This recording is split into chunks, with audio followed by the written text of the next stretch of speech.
Removing the major caretaker has horrible repercussions in normal neurodevelopment of any child. For a person to be in OR, in an operating room, right? To go 9 minutes without oxygen and just be in cardiac arrest? No, impossible. How did you not notice for 9 minutes? Where were those machines? Why weren't they making noise if Estefania's heart has stopped? On July 20th, 2020, 28-year-old Estefania Mesa was admitted to the Hoboken University Medical Center to give birth to her daughter, Emma. After some time, it was determined that Estefania's labor wasn't progressing, and a C-section would be required to safely deliver her baby.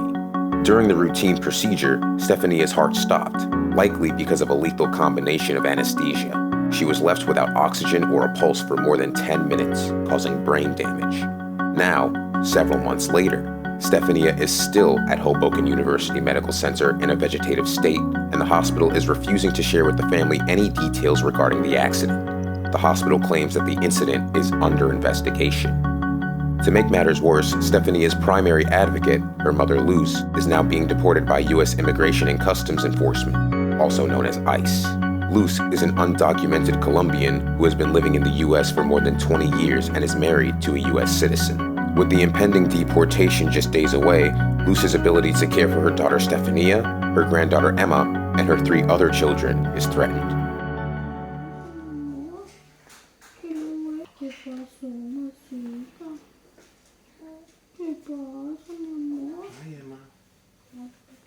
It was malpractice.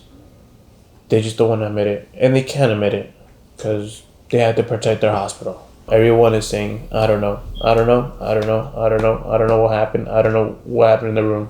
But we all know. Everyone in the hospital knows. My name is Daniela Solano Sarmiento. I am an emergency medical technician. I work for 2 different places, Jersey City Medical Center and Union City EMS. She's my best friend. She's like my sister. I think that if I could talk to anybody or have a conversation with anybody, it would be Estefania.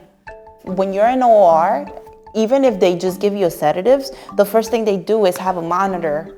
If they give you a sedative, right, the first thing that the sedative could do is drop your blood pressure, you know, or slow down your heart rate.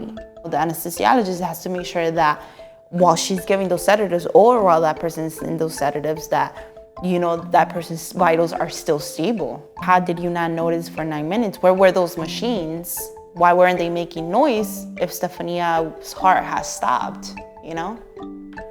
At that time, when Emma was born at 7:59 p.m., Estefania didn't have a pulse. So Emma was still in the stomach. She wasn't getting any oxygen either. If Estefania's heart dropped or stopped, now the baby's compromised as well because her umbilical cord is still connected to her mother. But like you said, the anesthesiologist is right there, and so are 2 or 3 other nurses. So what was going on? What were they doing? You know? If we have the medical record, we have closure. If we have closure, we'll be able to institute the appropriate therapies and treatment for Emma, if they're necessary. My name is Dr. Michael Katz. I'm a board-certified neurologist, and I had the opportunity to examine Estefania at Hoboken University Medical Center. Let the truth come out. The truth will speak from that medical record, but we don't have it yet. We know what happened at the beginning, and we know what happened at the end. We're trying to figure out what happened in between. They say when we ask for her records, everything is there, but it's not completed. Or her side of the story is not there. Yeah, está incompleto. They give us over 1,000 pages. There was a gap there where you don't see when she was in the OB room. The anesthesiologist's record, her side of the story is not there. And they're not going to release that. The only way we can get that if we have a lawyer. He's the only one, that or if they discharge her from the hospital. It has been like you have to pull teeth with them, basically. Nobody should be pulling teeth up when it comes to somebody's medical problems or what they're going through. They can't release her because she's in a vegetative state. Where are they gonna release her to if nobody wants to take her?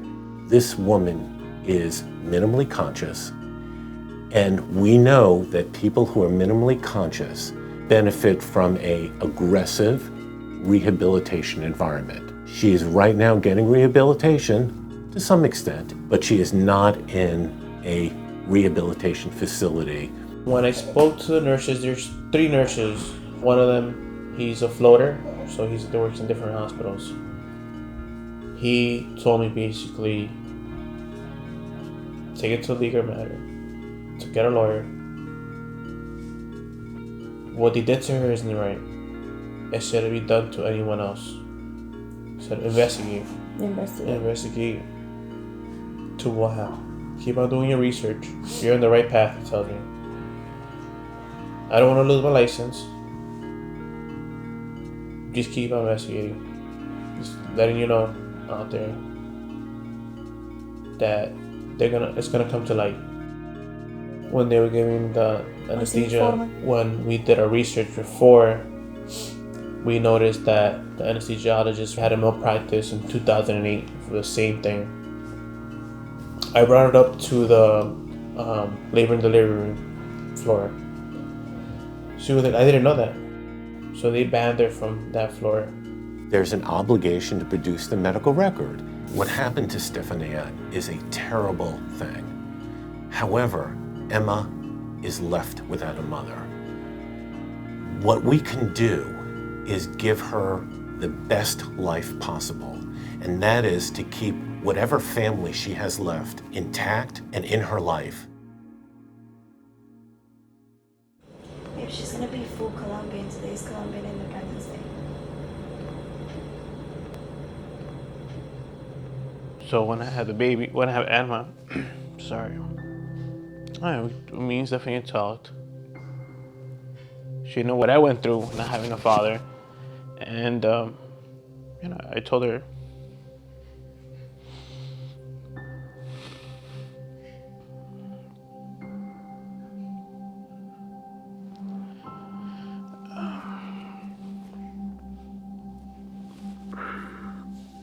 I told her I'm gonna be the best father that I could be. Emma was 5 pounds, 11 ounces. It's a joy. Having Emma in my life is just a blessing. It just gives me that extra strength to wake up every morning.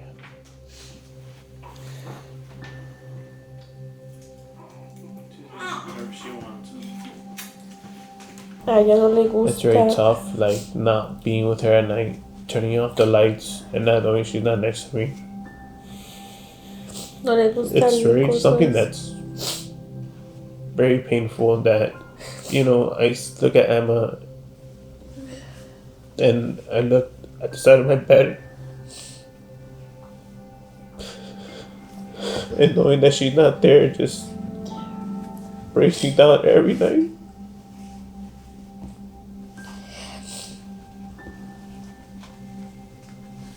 Eddie has Emma, and Eddie also needs to work. So even if he does want to take care of Estefania, he's gonna need help. And the only person who's gonna take care of Estefania is her mother. Her mom had like a letter of deportation. Luz's life has been here for 20-something years. Everything that Luz knows is here. Her 2 kids are here. Her 3 kids are here. Her husband's here. Her daughter, who's in a vegetative state, is here. It's just, in nobody's right mind is it okay for her to get deported.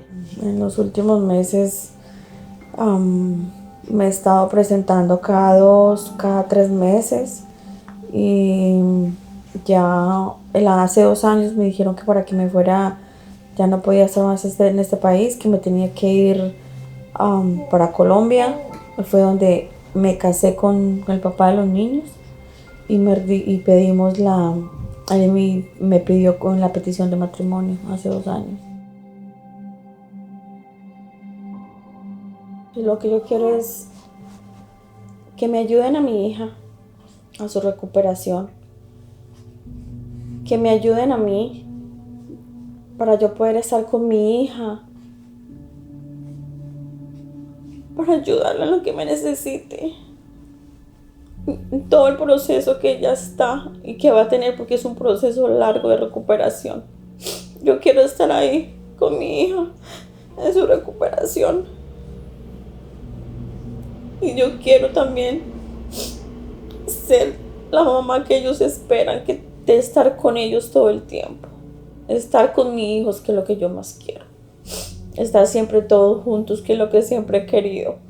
No separarlos nunca. Y estar todos juntos. Eso es lo que yo quiero.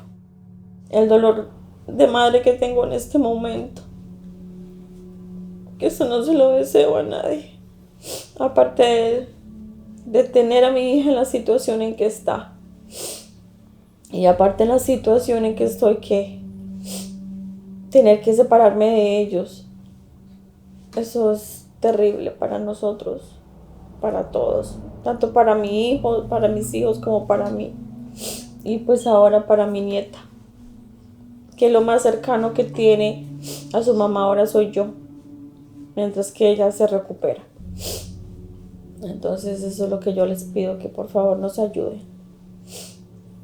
Nos ayuden y que tengan un poquito de piedad con mi situación, en la situación en que yo estoy en este momento.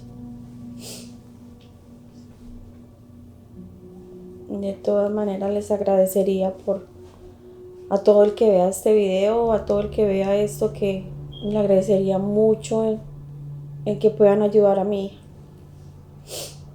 que puedan brindarnos apoyo, que nos puedan alguna alternativa para que ella se cure, para que ella esté bien, para que ella pueda estar con su hija, para que su hija pueda estar con ella pueda estar con nosotros como siempre ha estado.